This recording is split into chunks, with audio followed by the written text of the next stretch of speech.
Marin repeated the terms to herself like a mantra. K. At Gerald's call, a figure materialized from nowhere, a man clad entirely in black, only his eyes visible. Marin's breath caught. She stared at him, wide-eyed. One of the novel's minor characters. She had known he existed, of course, but she hadn't expected to meet him like this, summoned directly in front of her.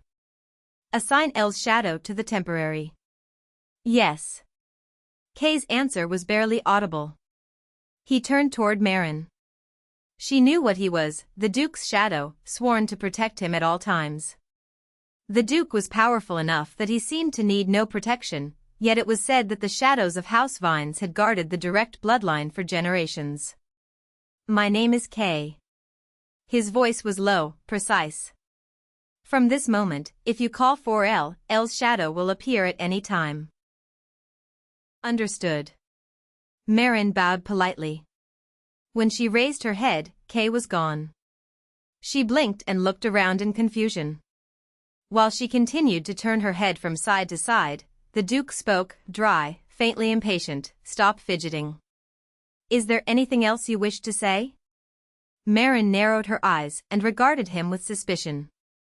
She believed it because she knew he was the male protagonist. But if the Duke continued to hit his mark as though he could perceive everything perfectly, others would never believe he was blind. Then, when will we sign the contract?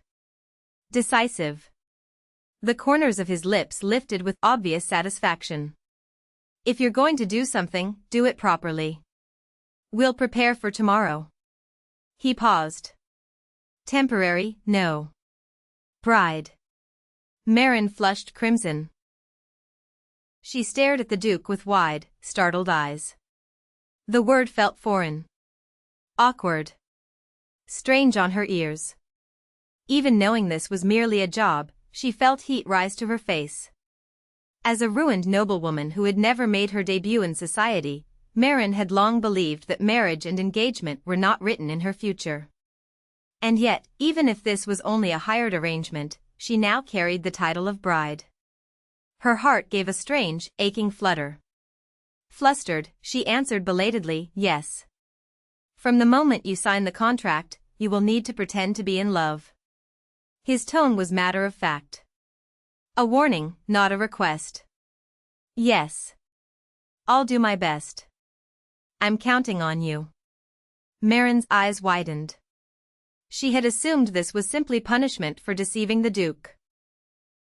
Retribution dressed in silk. But those words, "I'm counting on you," they sounded like a request. Something in her chest shifted. Perhaps she could put a little more sincerity into this engagement after all. Yes. She met his sightless gaze. And I'm counting on you, too. With her shoulders slumped, Marin returned to the outbuilding and tried to order her tangled thoughts. She wasn't in the original novel. From the beginning, she had tried her hardest not to disrupt the romance, to remain invisible, inconsequential. Even after learning of the Duke's terrible suffering, she hadn't dared reveal the ingredients of the medicine that could heal his eyes. All she had allowed herself was to make a poultice and apply it gently to his eyelids. She had been so careful. And yet this completely unexpected situation had still arisen. Haha, can I really leave things like this? The words slipped out before she could stop them. Marin clapped a hand over her mouth, suddenly frightened. Who knew where the shadow might be listening? She glanced over her shoulder and whispered, L? Yes. Marin looked awkwardly at the figure who had appeared.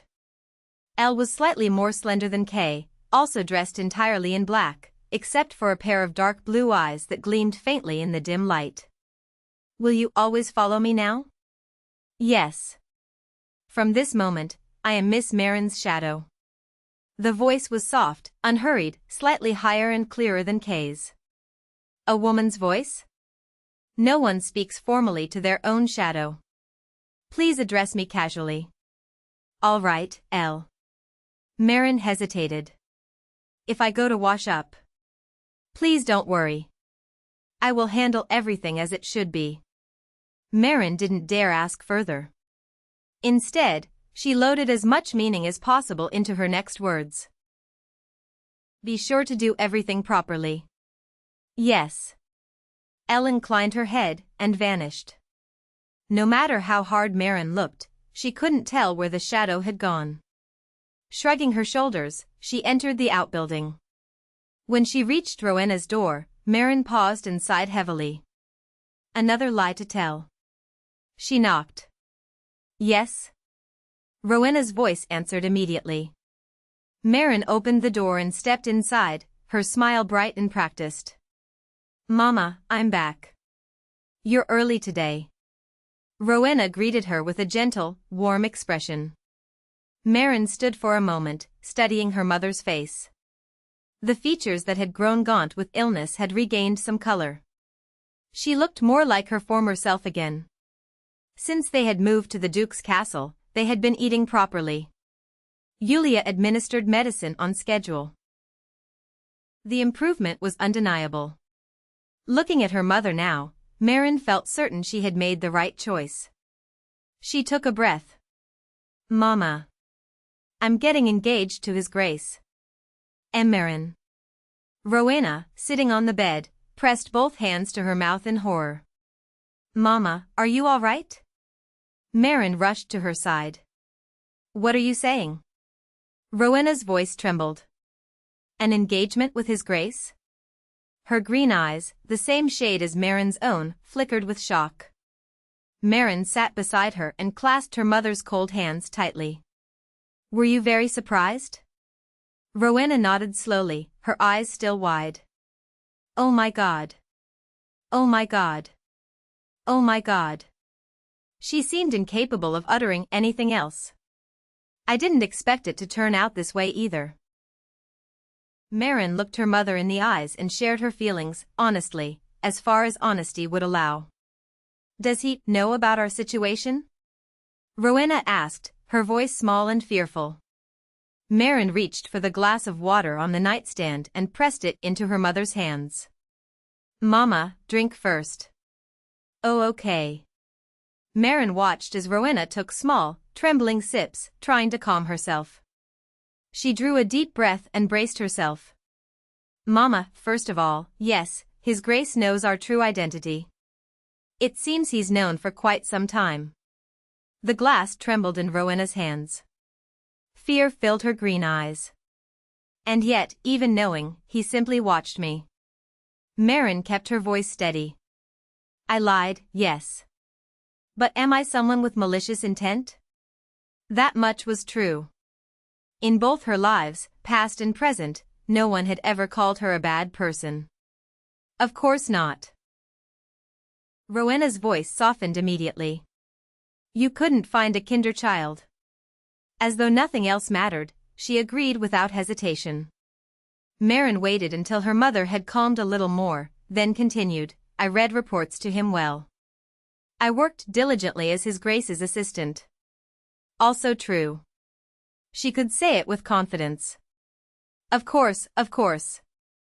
Rowena stroked her daughter's hand with tender affection, as though pitying her for all the hardship she had endured. You've always been so diligent. He watched quietly. Marin lowered her gaze. And it seems he fell in love with me. She lifted one hand to cover her face, as though embarrassed. It was easier to hide her expression entirely than risk her mother seeing through the falsehood.